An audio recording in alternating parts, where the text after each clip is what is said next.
घबराओ नहीं लेफ्टिनेंट, मामूली सी खराश का जख्म है, जल्द भर जाएगा। मुझे पहचानते हो? मैं हूं वली अहद सल्तनत आमाज, खुदाई खिदमतगार, जाबाज, मुजाहिद, सिपा सालार लश्कर फिदाइन, रजूली अल जब्बार अल नासिर, जिसका हक, जिसकी हुकूमत उससे छीनकर उसके मक्कार भाई के हवाले कर दी गई है। मक्कार तुम हो रजूली। तुम भूल जाते हो कि तुम शाह की गोद ली हुई औलाद हो, इसलिए तुम तख्त के कभी वारिस थे ही नहीं। सिपहसालार बनते ही तुमने शाह के बेटे को कत्ल करने की साजिश की, जिसकी वजह से आज तक तुम रेगिस्तान की खाक छान रहे हो। रजूली, मेरी बीवी कहां है? मैं पूछता हूं, मेरी बीवी कहां है? तुम्हारी बीवी इस वक्त मेरी बीवी के खेमे में है। खबरदार।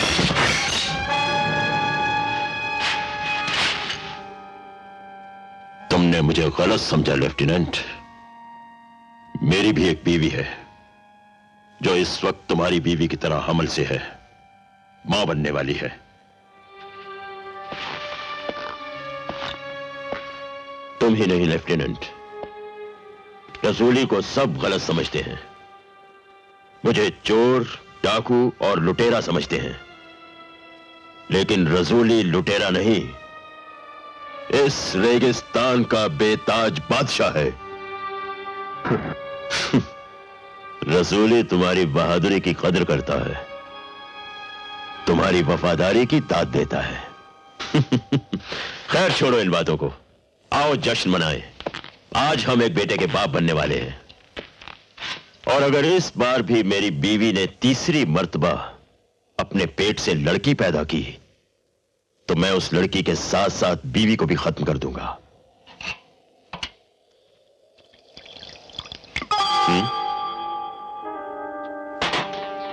मैं अपनी बीवी के खेमे में जा रहा हूं, हो सकता है लौटने पर खुशखबरी सुनाऊं। खुदा हाफिज।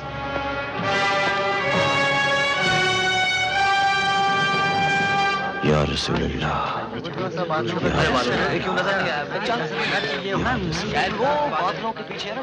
या रसूल अल्लाह, या रसूल अल्लाह। क्यों मियां राशिद, ईद का चांद नजर आया? नहीं आलमपना, आज आसमान तूफानी बादलों में घिरा हुआ है, इसीलिए चांद नजर नहीं आया। नजर आते ही हमें खबर की जाए। बहुत बेहतर है आलमपना।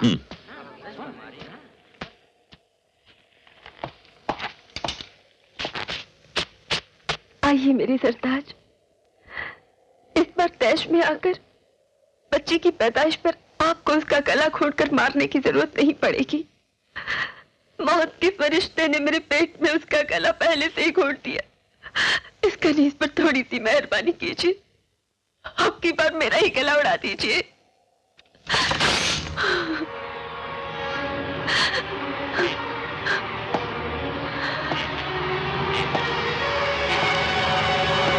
आका, लेफ्टिनेंट खालिद की बीवी को लड़का पैदा हुआ है, लेकिन उसकी बीवी बच्चे के पैदा होते ही मर गई।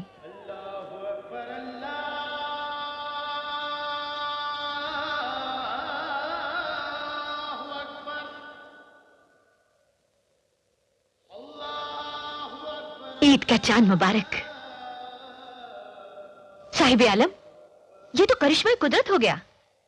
ऐसे ही रमजान की 29वीं तारीख थी, इधर बच्चे ने दुनिया में कदम रखा और उधर ईद का चांद निकला।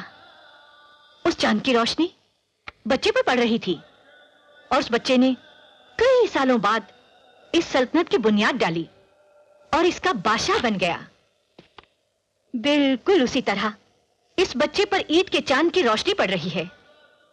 यह जरूर एक दिन इस सल्तनत का बादशाह बनेगा।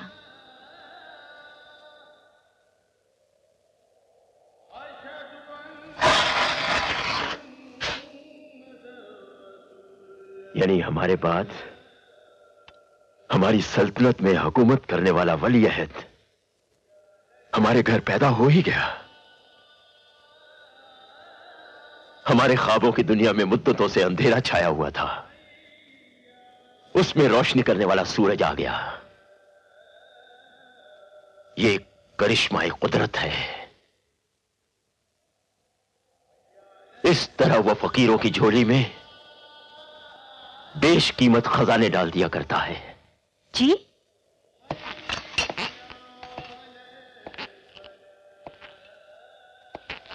बच्चे बेजुबान होते हैं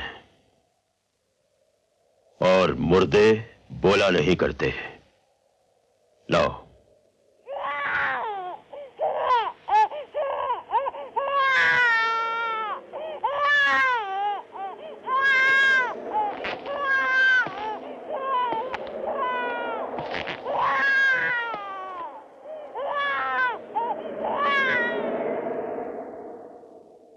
अल्लाह को यही मंजूर है।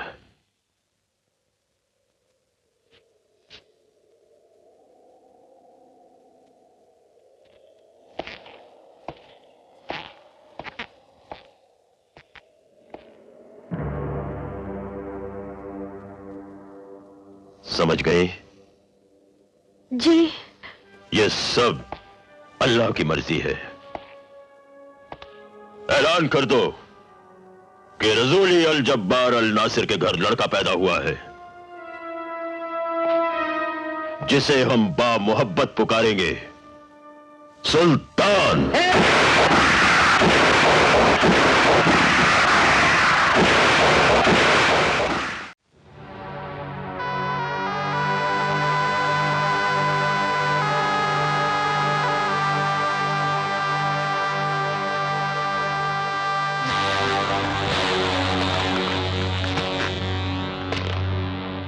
सब्र करो खालिद, सब अल्लाह की मर्जी है।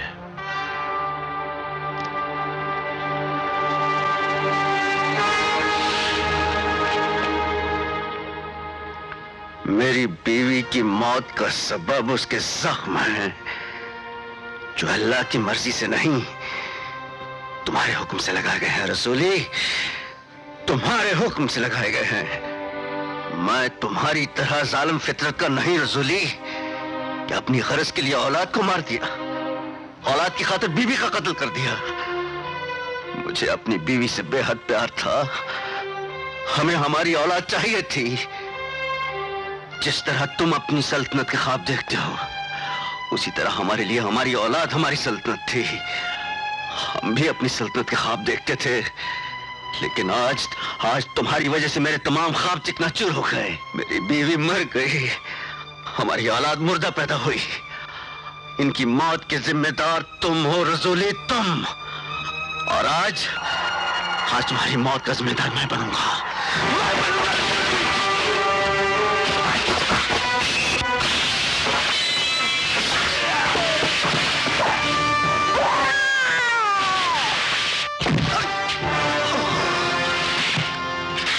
डरो, हम बजाते खुद इसे नहीं मारना चाहते, क्योंकि इसने हमें वो तोहफा दिया है जिसकी कीमत हम अपनी रूह बेचकर भी अदा नहीं कर सकते। ले जाओ और छोड़ दो इसे रेगिस्तान में। भूख और प्यास मौत बनकर खुद ब खुद इसे निकल जाएगी, और रेगिस्तान ही इसके लिए कब्रिस्तान बन जाएगा।